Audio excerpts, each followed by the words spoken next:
a huge human figure, but with the head of a bull and an appetite for human flesh and blood. The Minotaur is, at the same time, both a terrifying creature and a biological mystery. Could a Minotaur exist? And if so, how would it actually be?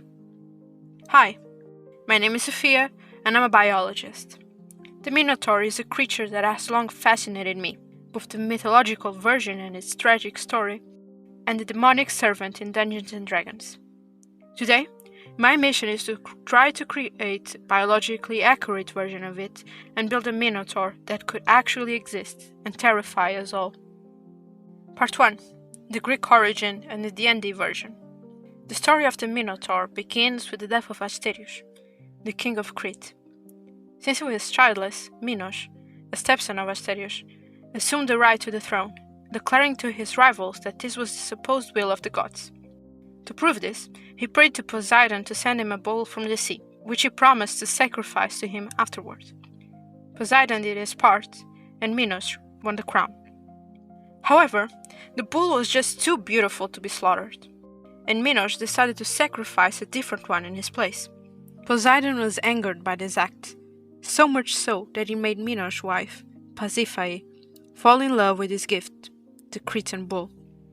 Incapable of resisting the temptation, she persuaded Daedalus to build her a wooden cow, in which she hid until the Cretan bull mated with her. The Minotaur, named Asterius, after his grandfather, was the offspring of this unnatural union, a boy with a human body and the head of a bull. Needless to say, Minos was horrified by the sight of Asterius, and soon after his birth, he ordered Daedalus to build a structure that would not only make it impossible for the monster to live in, but also make it difficult for anyone going inside it to find his way out. Daedalus built, then, what we know as the labyrinth. Soon after, the center of the labyrinth became the Minotaur's place. There, it was regularly fed with human flesh, specifically that of young Athenian men and women. These were sent as a sacrifice by the city of Athens to Minos on a yearly basis, or every 9 years, according to some, in recompense for the death of his son, whom the Athenians had once killed out of jealousy for beating them at the Panathinaike Games. In D&D, there are different versions of the Minotaur origins. Some say that the first Minotaurs were created by the Lady of Pain to guard her many magical planar maze prisons. But the most accepted myth says that the first specially devout cultists of Baphomet the Horned King were transformed into Minotaurs, as this transformation was considered the highest honor in the Demon Lord's Church. Either way, it is said that the first Minotaurs were created by some entity, but they are able to breed and generate more Minotaurs. For this video, I will base my ideas on both the Greek myth and the version of the Baphomet creation in D&D, to create a species that could actually exist in your world. Part 2. Life Strategy and Physiology. It is to be expected that Minotaurs are slow life strategists, knowing that they are big creatures with few offspring. This means they reproduce few times during their life and possibly have some parental care. Calves usually stay with their mother between 8 to 10 months, but given the human parts in Minotaurs and the fact that they only develop their horns when they are 2 years old, we can expect this parental care to last longer. In D&D, it is speculated that Minotaurs lived 80 years on average, but determining their longevity was challenging, as many of them led violent lives and died young. Minotaurs usually have a big body and a big height, which would need compensation. They would probably have a bigger heart than humans and bigger lungs. Due to its bull head, the Minotaur would also need a stronger cervical and spine, able to sustain its head with its heavy horns. Their body would probably be covered in fur, or at least thick hair, given its bull nature. Sometimes, the Minotaur is represented as having small hooves, but I'm not certain that a biped could have hooves on that type of legs without falling out of balance all the time due to its big weight. It would be like trying to balance on heels while holding a heavy bag on your shoulders. A more accurate representation of a Minotaur would either have human feet, be slimmer, or simply be quadruped. Even though it has the head of a bull, due to the fact that the Minotaur consumes human flesh, its dentition would possibly be more adapted to its diet, as well as its digestive system. It is not that weird for the Minotaur to consume human sacrifices, since some archaeologists believe that there were these sacrifices in Crete. However, this is not widely accepted, due to the fact that the Mycenaean written system is yet to be deciphered. The usual 14 humans per year were probably enough for a Minotaur to survive, if it doesn't waste that much energy, which doesn't seem to be the case for the D&D ones.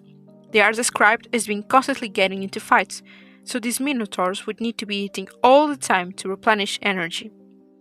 Minotaurs would possibly also have great hearing and smelling, adaptations to both its diet and the fact that the original Minotaur lived in a labyrinth and needed to be able to navigate the intricate creation of Daedalus. However, I do not agree with the whole being able to navigate any labyrinth thing in Dungeons and Dragons. The point of the maze was to trap the Minotaur and not allow it to escape, so it doesn't make sense for the Minotaur to be able to escape mazes.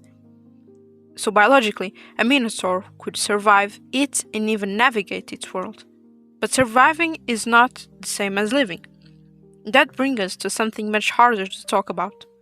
What years of isolation and violence would actually do to a mind capable of understanding its own suffering. Part 3. Behavior. Now, let's talk about behavior. And I want to start with something that the myth rarely addresses directly. Can you imagine being born from a relationship your mother was forced to by a god, and then being so despised that you are imprisoned for your entire life, fed only by people sent specifically to be consumed by you? People who are just as trapped as you are, in a different way. The Minotaur, at minimum, would be completely broken. And since he is capable of complex thought, because he is, at least in part, human, that makes it so much worse. He wouldn't just suffer, he would understand his own suffering. Biologically, prolonged isolation has devastating effects on social animals. It causes chronic stress, disrupts behavior, and can lead to what we would recognize as severe psychological trauma. The Minotaur in the original myth behaves like a monster, but maybe that's not what he was born as. Maybe that's what the labyrinth made him. In D&D, Minotaurs are described as deeply chaotic creatures, driven by rage and destruction, largely due to the influence of Baphomet, their patron deity. But what would a Minotaur look like without that influence, away from Baphomet, away from the labyrinth?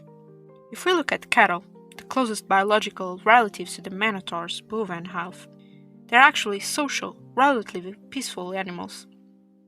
They form strong bonds within their herds, showing signs of emotional attachment, and become distressed when separated from the group. Aggression in cattle is usually a stress response, not a default behavior. Which means that a Minotaur raised in a healthy environment, with social bonds and without trauma, might be a very different creature from the monster in the labyrinth. There could even be different populations of Minotaurs, shaped by their environments the way cattle breeds were shaped by human selection and geography. Some larger and more aggressive, others calmer and more social. The monster in the myth wasn't born evil. He was made that way. Part 4.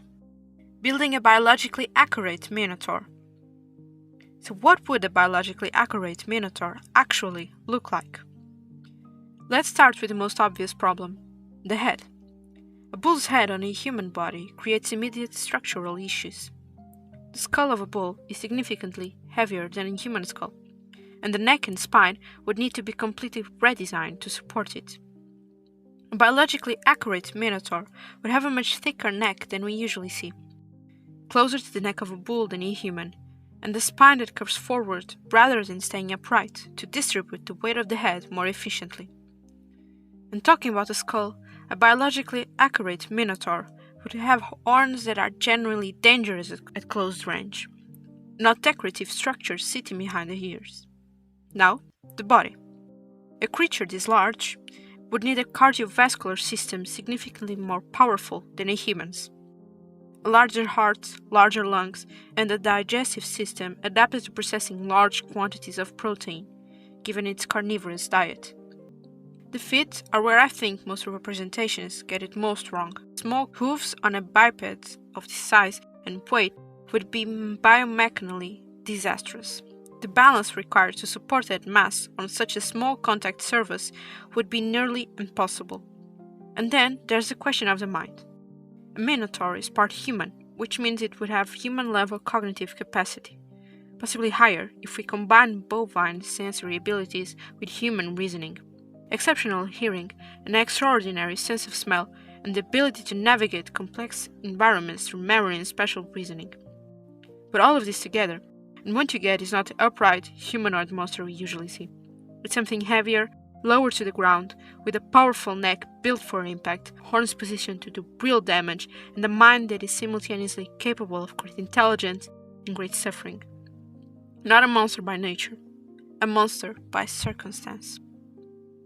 The Minotaur is an anomalous creation, a mix between two species that should never breed. It is not a monster by nature. It is a creature shaped by circumstance, by isolation, by trauma, and by a world that decided that it was before it had any say in the matter. So how does this change the way you use them in your world? Maybe your Minotaurs are quadrupedal and built for impact rather than standing upright. Maybe they are actually calm and social creatures when raised outside of trauma and divine influence. Or maybe they are broken, not because they were born that way, but because of everything they were forced to endure. If you want to go deeper into building species that actually make sense, check out my previous videos on pixies, dryads, and merfolk. And if there's a creature you want me to cover next, let me know in the comments. Now, go create!